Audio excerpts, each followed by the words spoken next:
വളരെ കൃത്യമായി എന്തായിരുന്നു സുധാകരൻ പറഞ്ഞു വെച്ചത്, ആ വാക്കുകൾ കൂടി. സ്ക്രീനിംഗ് കമ്മിറ്റി നാളെ നടക്കുകയാണ്.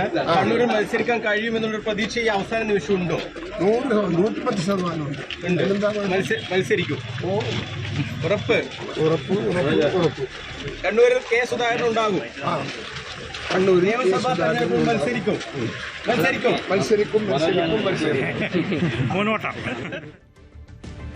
110% താൻ മത്സരരംഗത്തുണ്ടാകും, മത്സരിക്കും. ഇതായിരുന്നു അദ്ദേഹത്തിന്റെ പ്രതികരണമെങ്കിൽ ഇപ്പോഴിതാ സുധാകരൻ നേരെ കേരളത്തിലേക്ക് തിരിച്ചിരിക്കുന്നു എന്നുള്ളത് തന്നെയാണ്. അത് കൃത്യമായ അതൃപ്തിയോടുകൂടിയാണ് തിരിച്ചിട്ടുള്ളത്. പക്ഷേ അപ്പോഴും KPCC അധ്യക്ഷൻ സണ്ണി ജോസഫ് പറയുന്നത് പാർട്ടി തീരുമാനം അനുസരിക്കും, അത് ഏറ്റെടുത്ത് മുന്നോട്ട് പോകും എന്ന് സുധാകരൻ പറഞ്ഞു എന്നാണ്.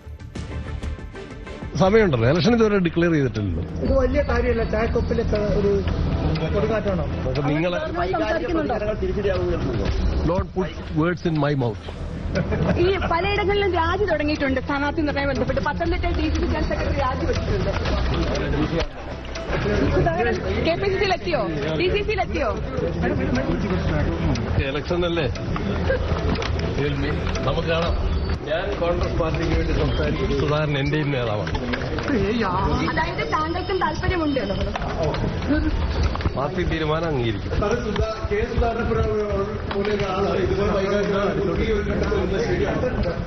ഞാനത് കണ്ടിട്ടില്ല, ഞാൻ അതിനെക്കുറിച്ച് പ്രതികരിക്കുന്നില്ല. ഞാനിപ്പോ വേറൊരു ചർച്ചയിലായിരുന്നു. ശരി, അല്ല, ഹൈക്കമാൻഡ് തീരുമാനിക്കും.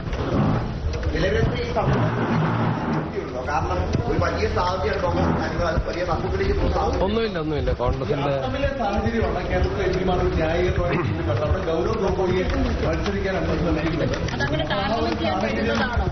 എനിക്കത് അറിയില്ല. ഞാൻ കേരളത്തിന്റെ കാര്യങ്ങൾ മാത്രമാണ് ഞാൻ KPCC അധ്യക്ഷന്റെ പ്രതികരണമാണ് നമ്മൾ കേട്ടത്. എന്തായാലും കോൺഗ്രസ് വലിയ പ്രതിസന്ധിയിലാകുന്ന രാഷ്ട്രീയ സാഹചര്യം ആണ് ഉള്ളത്. പ്രത്യേകിച്ച് സ്ഥാനാർത്ഥി നിർണയ ചർച്ചകൾ അതിന്റെ അവസാന ഘട്ടത്തിലേക്ക് കടക്കുന്ന പശ്ചാത്തലം കൂടിയുണ്ട്. സജിത്ത്, ഈ വൈരുദ്ധ്യം, അതായത് നമുക്കറിയാം ഈ തെരഞ്ഞെടുപ്പിന്റെ സ്ഥാനാർത്ഥി നിർണയം ആരംഭിച്ചപ്പോൾ മുതൽ MP-മാരിൽ ചിലർക്കെങ്കിലും ഇളവ് നൽകേണ്ടതായി വന്നേക്കാം എന്ന സൂചനകളുണ്ടായിരുന്നു. ആ ഘട്ടത്തിലും ഉയർന്നു കേട്ട പേരാണ് സുധാകരൻ്റേത്. കാരണം കോൺഗ്രസിനെ സംബന്ധിച്ചിടത്തോളം കണ്ണൂരിൽ ഏറ്റവും പ്രധാനപ്പെട്ട ഒരു പോരാളിയായി വരുന്നത് സുധാകരൻ തന്നെയാണ്. അത് ചരിത്രം പരിശോധിച്ചാലും അങ്ങനെ നമുക്ക് മനസ്സിലാക്കാൻ സാധിക്കും. ഒരു ഏറ്റുമുട്ടൽ രാഷ്ട്രീയത്തിൻ്റെ മുൻനിരയിലുണ്ടായിരുന്നു സുധാകരൻ എന്നതുകൊണ്ട് തന്നെ. അപ്പോൾ സുധാകരൻ മത്സരിച്ചാൽ അത് ജില്ലയിലുടനീളം കൂടുതൽ ഊർജ്ജം നൽകുമെന്ന് നിരീക്ഷിക്കുന്ന ഒരു വിഭാഗമുണ്ട്. പക്ഷേ മറുഭാഗത്ത് ഈ സൂചിപ്പിക്കുന്ന പോലെ സുധാകരൻ മത്സരിച്ചാൽ ഒരുപക്ഷെ KC വേണുഗോപാൽ സ്ഥാനാർത്ഥിത്വം ആവശ്യപ്പെടും, അടൂർ പ്രകാശ് സ്ഥാനാർത്ഥിത്വം ആവശ്യപ്പെടും, ഷാഫി പറമ്പി സ്ഥാനാർത്ഥിത്വം ആവശ്യപ്പെടും, ഒരുപക്ഷെ ഹൈബീഡിനെ പോലെയുള്ളവർ പോലും സ്ഥാനാർത്ഥിത്വം ആവശ്യപ്പെടുന്ന ഒരു സാഹചര്യമുണ്ട്. ഇവരൊക്കെ സംസ്ഥാന രാഷ്ട്രീയത്തിലേക്ക് തിരിച്ചു വരാൻ ആഗ്രഹിക്കുന്നവരാണ്. അത് വലിയ പ്രതിസന്ധി സൃഷ്ടിക്കും. ഉപതെരഞ്ഞെടുപ്പിലേക്ക് പോയാൽ ഒരുപക്ഷെ അത് തിരിച്ചടി ഉണ്ടാക്കും. അങ്ങനെയൊക്കെയുള്ള ഒരു പശ്ചാത്തലമുണ്ട്. എങ്കിൽ പോലും സുധാകരന് പ്രത്യേകമായ ഒരു ഇളവ് നൽകിയേക്കാമെന്ന സൂചനകളുണ്ടായിരുന്നു. ആ സൂചനകൾ അസ്തമിക്കുന്നു എന്നാണോ സുധാകരന്റെ FB പോസ്റ്റിൽ നിന്ന് നമുക്ക് വായിച്ചെടുക്കേണ്ടത്? അഭിലാഷ് സൂചിപ്പിച്ചതാണ് അതിന്റെ പ്രധാനപ്പെട്ട വെല്ലുവിളി. കാരണം കോൺഗ്രസിൽ തെരഞ്ഞെടുപ്പ് ചർച്ചകൾ ആരംഭിക്കുന്നതിന് മുമ്പ് തന്നെ എല്ലാ MP-മാർക്കും മത്സരമുഖമുണ്ടായിരുന്നു. നിയമസഭയിലേക്ക് മത്സരിക്കണം, മന്ത്രിമാരാവണം, ഇതാണ് എല്ലാവരുടെയും ആഗ്രഹം. ഇതൊക്കെ പരസ്യമായി പറഞ്ഞ കുറേ അധികം ആളുകൾ ഉണ്ടായിരുന്നു. പക്ഷേ അവർക്ക് മുന്നിലെല്ലാം വെല്ലുവിളിയാവുന്നത് ഒരാൾ മാത്രമല്ല, ഒരു ഡസനോളം MP-മാർ ഇങ്ങനെ ആഗ്രഹിക്കുന്നു എന്നതാണ്. കാരണം അവരിങ്ങനെ കൂട്ടത്തോടെ ആഗ്രഹിക്കുമ്പോൾ അവർക്ക് എല്ലാവർക്കും സീറ്റ് നൽകാൻ കഴിയുന്ന സാഹചര്യമില്ല. മാത്രമല്ല MP-മാർ കൂട്ടത്തോടെ നിയമസഭയിൽ മത്സരിക്കുന്നത് അത് മുന്നണിയുടെ പൊതുവായ സാധ്യതകളെ ബാധിക്കും, അത് വിശദീകരിക്കാൻ കഴിയാത്ത സാഹചര്യം ഉണ്ടാക്കും. ഇതാണ് സാഹചര്യം. പക്ഷേ ഒരു ഇളവ് നൽകേണ്ടി വരും ചില ഇടങ്ങളിലെങ്കിലും എന്ന ഒരു മുൻധാരണയിലാണ് ഈ ചർച്ചകൾ തുടക്കത്തിൽ തന്നെ ആരംഭിച്ചത്. പ്രത്യേകിച്ച് ഞാൻ നേരത്തെ സൂചിപ്പിച്ച കോന്നി അടക്കമുള്ള സ്ഥലങ്ങൾ. കാരണം അവിടെ മറ്റൊരു സ്ഥാനാർത്ഥിയെ കണ്ടെത്താൻ കഴിയുന്നില്ല എന്നതാണ്. കോന്നിയിൽ അടൂർ പ്രകാശിന് ഇളവ് നൽകി അടൂർ പ്രകാശിൻ്റെ പഴയ മണ്ഡലത്തിലേക്ക് വരിക എന്ന സാഹചര്യമൊക്കെ അവർ ആലോചിച്ച് വന്നത്. പക്ഷേ ആ ഒരു ഇളവ് നൽകാനുള്ള നീക്കം ആരംഭിക്കുമ്പോൾ ഒന്നിലധികം ആളുകൾ ഇളവ് ആവശ്യപ്പെടുന്നു എന്നതാണ് സാഹചര്യം. ഒരുപക്ഷേ K സുധാകരനുമായുള്ള ഉടക്ക് പരിഹരിക്കാൻ, K സുധാകരനെ അനുനയിപ്പിക്കാൻ അദ്ദേഹത്തിന് മാത്രം ഒരു ഇളവ് നൽകാം എന്നൊരു ധാരണ ഒരുപക്ഷേ കോൺഗ്രസിൽ രൂപപ്പെട്ടതിനെ. പക്ഷേ അങ്ങനെ നൽകുമ്പോഴും പ്രശ്നമാവുന്നത് മറ്റുള്ളവർ ഇളവ് ആവശ്യപ്പെടുമെന്ന വിഷയം കൂടിയാണ്.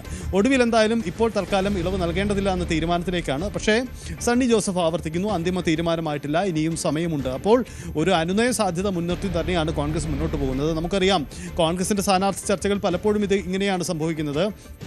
ഏറ്റവും ഒടുവിൽ വരെ ആ സസ്പെൻസ് നിലനിർത്തുകയാണ്. നോമിനേഷൻ നൽകേണ്ട ഏറ്റവും അവസാനത്തെ ദിവസം വരെ ആ സസ്പെൻഡ് നിലനിർത്തി പോകുന്നതാണ് കോൺഗ്രസിൻ്റെ പതിവായ തെരഞ്ഞെടുപ്പ് ചരിത്രങ്ങൾ. പക്ഷേ ഇത്തവണ ആശയക്കുഴപ്പം ഉണ്ടാവില്ല എന്ന് അവരുടെ ഒരു അവകാശവാദം ഉണ്ടായിരുന്നു. അതിൽ ഒരു മാറ്റം സംഭവിക്കുന്നു എന്നതാണ് സാഹചര്യം. അതായത് സിറ്റിംഗ് MLA-മാർക്ക് അവരുടെ പ്രഖ്യാപനത്തിനപ്പുറത്തേക്ക് മറ്റ് സീറ്റുകളിലെല്ലാം ആശയക്കുഴപ്പം ഒരുപക്ഷെ ഉണ്ടായേക്കാം. നമ്മളിപ്പോൾ സുധാകരൻ്റെ കാര്യം മാത്രമാണ് സംസാരിച്ചത്. പക്ഷേ സംസ്ഥാനത്തിൻ്റെ പല മേഖലകളിലും പലതരത്തിലുള്ള പ്രതിഷേധങ്ങൾ നടന്നു വരികയാണ്. തിരുവനന്തപുരത്ത് പാലോട് രവിക്കെതിരെ കടൽ കിഴവന്മാർ ഇനി ആവശ്യമില്ല എന്ന തരത്തിലുള്ള പോസ്റ്ററുകൾ വാമനപുരം മേഖലകളിൽ പ്രത്യക്ഷപ്പെടുന്നുണ്ട്. ഒപ്പം തന്നെ അടൂരിലെ സ്ഥാനാർത്ഥി നിർണയം പത്തനംതിട്ടയിൽ വലിയ പ്രതിസന്ധി ഉണ്ടാക്കിയിട്ടുണ്ട്. അവിടെ അത് സംബന്ധിച്ച് വലിയ തർക്കങ്ങൾക്ക് ഇടവെക്കുന്നുണ്ട്. അതേസമയം റാന്നിയിലേക്ക് പോകുമ്പോൾ മറ്റൊരു നീക്കം, അവിടെ പഴകുളം മധുവിനെ സ്ഥാനാർത്ഥിയാക്കാൻ നീക്കമെന്ന് പറയുന്നു. പഴകുളം മധു KC വേണുഗോപാലിൻ്റെ നോമിനിയായിട്ട് സ്ഥാനാർത്ഥിത്വത്തിലേക്ക് കടന്നു വരാൻ ഒഴുകുന്നു. പക്ഷേ റാന്നി എന്ന മണ്ഡലത്തിൽ കൂടുതൽ സാധ്യതയുണ്ടാവുക അവിടെ ഒരു ക്രിസ്ത്യൻ കാൻഡിഡേറ്റ് വരുന്നതിലാണ്, ഒരു ക്രിസ്ത്യൻ മുഖം വരുന്നതിലാണ്. അപ്പോൾ റിങ്കു ചെറിയൻ പോലെയുള്ള കഴിഞ്ഞ തവണ മത്സരിച്ചവരൊക്കെ വീണ്ടും അവകാശവാദവുമായി രംഗത്തുണ്ട്. ഈ തരത്തിലുള്ള തർക്കങ്ങൾ അവിടെയും ഉണ്ടാകുന്നു. കോഴിക്കോട് അടക്കമുള്ള മേഖലകളിൽ മറ്റു തർക്കങ്ങളിലും ഉണ്ടാകുന്നു. അപ്പോൾ കോൺഗ്രസിൻ്റെ പതിവ് തർക്കങ്ങളൊക്കെ ആവർത്തിക്കപ്പെടുന്നു എന്നതാണ്. അതായത് അവർ അവകാശപ്പെടുന്നത് പോലെയുള്ള ഒരു തർക്കമില്ലാത്ത അവസ്ഥയിലേക്ക് പോകുന്ന സാഹചര്യം ഇപ്പോഴില്ല എന്നതാണ്. എന്തായാലും സുധാകരൻ്റെ ഉടക്കിന് മറ്റൊരു സാഹചര്യം കൂടിയുണ്ട്.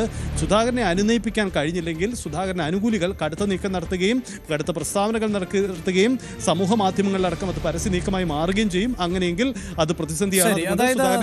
അവസാനിപ്പിക്കും മുമ്പ് നമുക്കറിയാമല്ലോ, കഴിഞ്ഞ തദ്ദേശ തെരഞ്ഞെടുപ്പിൽ വലിയൊരു മേൽക്കൈ പൊതുവിൽ നേടാൻ UDF-ന് സാധിച്ചിട്ടുണ്ട്. അത് വലിയ ആത്മവിശ്വാസമാണ് UDF-ന് നൽകുകയും ചെയ്തത്. അവിടെ അടക്കം ഈ സ്ഥാനാർത്ഥികൾ നേരത്തെ നിശ്ചയിച്ചു, മത്സരരംഗത്തിറക്കി, അസ്വാരസ്യങ്ങൾ വലിയ തോതിലില്ലാതെ അത് പൂർത്തീകരിച്ചു എന്നതായിരുന്നു കോൺഗ്രസിനെ സംബന്ധിച്ചിടത്തോളം ഗുണകരമായി മാറിയത് എന്ന് പൊതുവിൽ നിരീക്ഷിക്കുന്നുണ്ട്. ഇതിപ്പോൾ പുതുവിക യാത്ര സമാപിച്ചതോടുകൂടി പാർട്ടി കൂടുതൽ ഐക്യപ്പെട്ടു, പാർട്ടി കൂടുതൽ കരുത്ത് നേടി എന്നൊക്കെ കോൺഗ്രസ് അവകാശപ്പെടുന്ന ഒരു സാഹചര്യമുണ്ട്. അതിനിടയിലാണ് എല്ലാ തവണയും ഉള്ളതുപോലെയുള്ള പടലപ്പിണക്കങ്ങൾ അത് പരസ്യമാക്കി തന്നെ നേതാക്കൾ രംഗത്ത് വരികയും ചെയ്യുന്നത്. അപ്പോൾ കാര്യങ്ങൾ അത്ര എളുപ്പമാകില്ല കോൺഗ്രസിനെ സംബന്ധിച്ചിടത്തോളം. നിലവിൽ ഏതാണ്ട് 31 സ്ഥാനാർത്ഥികളെയാണ് നിശ്ചയിക്കാൻ സാധിച്ചത്. അതിൽ തന്നെ എൽദോസ് കുന്നപ്പള്ളിയുടെ കാര്യത്തിൽ സംശയമുണ്ട് എന്നതാണല്ലോ നമുക്ക് മനസ്സിലാക്കാൻ സാധിച്ചത്. ഇനിയും അപ്പോൾ നിരവധിയായ സ്ഥാനാർത്ഥികളെ നിശ്ചയിക്കേണ്ടതുണ്ട്.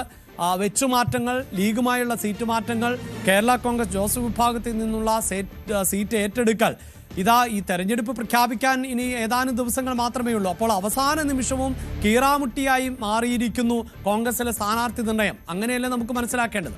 പതിവിന് വ്യത്യസ്തമായി നേരത്തെ ഒരുങ്ങി എന്നത് കോൺഗ്രസിന് ഒരു കരുത്താണ് ഇത്തവണ. കാരണം ഇനിയും സമയമുണ്ട് എന്നതാണ്.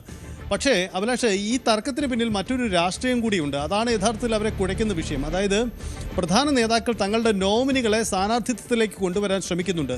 ഒരുപക്ഷെ അവിടെ വിജയസാധ്യതയ്ക്ക് അപ്പുറം ആ പേരുകൾ അവർക്ക് മുഖ്യമായി മാറുന്നുണ്ട്. അതിനാണ് ഒരു കാരണം കൂടിയുണ്ട്. മറ്റൊന്നുമല്ല, ഒരു ഭരണം കിട്ടിയ ഒരു മുഖ്യമന്ത്രി പദവിയിലേക്ക് വരുമ്പോൾ തങ്ങൾക്ക് വേണ്ടി കൈ ഉയർത്താൻ കൂടുതൽ MLA-മാരുണ്ടാവണം എന്ന ചിന്തയാണ് നേതാക്കളുടെ അടിസ്ഥാനം. അപ്പോൾ ഈ ചർച്ചകൾക്ക് പ്രധാന നേതൃത്വം കൊടുക്കുന്ന നേതാക്കൾ അവരുടെ താല്പര്യം കൂടി ഇതിൻ്റെ അകത്തേക്ക് കൊണ്ടുവരുന്നു എന്നതാണ് ഈ തരത്തിലേക്ക് ഇത് കുഴഞ്ഞു മറിഞ്ഞു പോകുന്നതിൻ്റെ കാരണം കൂടിയായി മാറുന്നത്. ഉദാഹരണമായി പറഞ്ഞാൽ KC വേണുഗോപാൽ, അദ്ദേഹം മത്സരിക്കുമോ ഇല്ലയോ എന്ന കാര്യത്തിൽ വ്യക്തതയില്ലെങ്കിലും അദ്ദേഹത്തിന് താല്പര്യമുള്ള ആളുകളെ സ്ഥാനാർത്ഥിത്വത്തിലേക്ക് കൊണ്ടുവരാൻ ശ്രമിക്കും.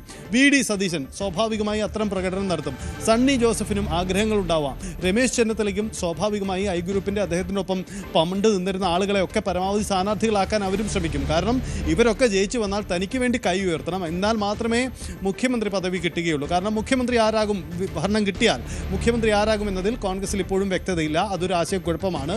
MLA-മാരുടെ പിന്തുണയാണ് അതിൽ നിർണായകമായി മാറുക. അതുകൊണ്ട് ഈ സ്ഥാനാർത്ഥിത്വം നടക്കുന്നതിന് പിന്നിൽ, ആ ചർച്ചകൾക്ക് പിന്നിൽ നേതാക്കളുടെ ഒരു താല്പര്യവും രാഷ്ട്രീയവും കൂടി പ്രകടമാവുന്നുണ്ട് എന്നതുകൂടിയാണ് ഇതിൻ്റെ ഒരു സങ്കീർണത. അതുകൊണ്ട് സ്വാഭാവികമായി ജയസാധ്യത എന്നൊക്കെ പുറമേക്ക് പറയുമെങ്കിൽ കൂടിയും അതിനും അപ്പുറമുള്ള ചില ഘടകങ്ങളൊക്കെ ഇതിൽ പ്രകടമാവുന്നു എന്നതാണ് ഇതിൻ്റെ രാഷ്ട്രീയം.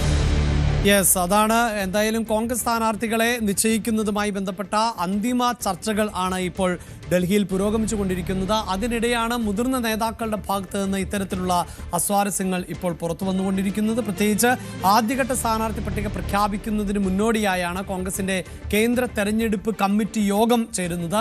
കഴിഞ്ഞ ദിവസം നടന്ന യോഗത്തിൽ നിലവിൽ സിറ്റിംഗ് MLA-മാർ ഉൾപ്പെടെ 31 പേരുടെ സ്ഥാനാർത്ഥിത്വം സംബന്ധിച്ചാണ് ഒരു തീരുമാനത്തിൽ എത്തിയത്. അപ്പോൾ പോലും പെരുമ്പാവൂരിൽ എൽദോസ് കുന്നപ്പള്ളി മത്സരിക്കുന്നതിൽ വ്യക്തത കൈവരുന്നതേ ഉള്ളൂ. സീറ്റ് നിലനിർത്താനായി എൽദോസ് കുന്നപ്പള്ളി സമ്മർദ്ദം ശക്തമാക്കിയിട്ടുള്ള സാഹചര്യം തന്നെ ആണ് ഉള്ളത്. കൂടുതൽ വാർത്തകൾക്ക് News 18 Keralam YouTube channel subscribe ചെയ്യുക.